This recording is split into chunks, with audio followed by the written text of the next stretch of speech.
Неколи се запечатали за денот на изгубувањето. Зашто?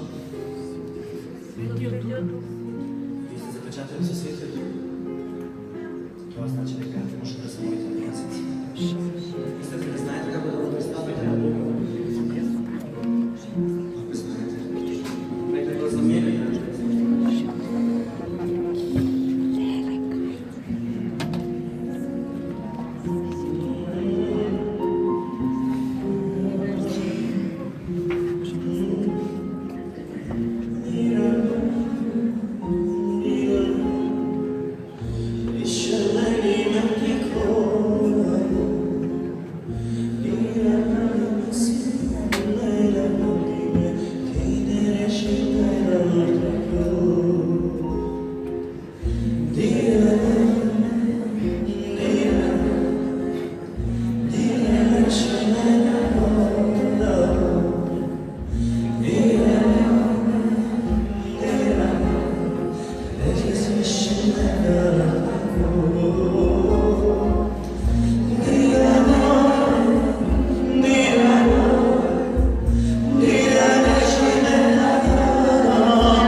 Ти даваме слава и чест. Слава Ти, Господи, издигаме ръце към Тебе и си Те делиме слава Ти, Татко Небесен. В името на Исус Ти благодарим, Господи, що постоїмо и дишаме денес. И денес ще Ви дадемо слава Твоето име, кое над всекое име. И нема друго име, преко кое може да се спасиме. Преко Твоето име се спасиме и Твоето име го издигнуваме денес, защото Твоя е славата, Твое величие, да Ти си Алфа и Омега, Цар на царевите, Господът на господарите. Слава Ти, Господи, всемогъщ. По милост Твоя постоиме денес и Твоя народ издига ръце към Тебе. И вели Алелуя! Слава Ти, Господи Исус! Слава Ти, Господи Исус! Тие што пристапивме кон Бога, сигурен сум дека имаме печат на нашето срце, некое слово кое што Бог ни го даде. Тоа е многу повеќе од емоција и едно опуштање овде. Така да кој има слова нека зборува, нека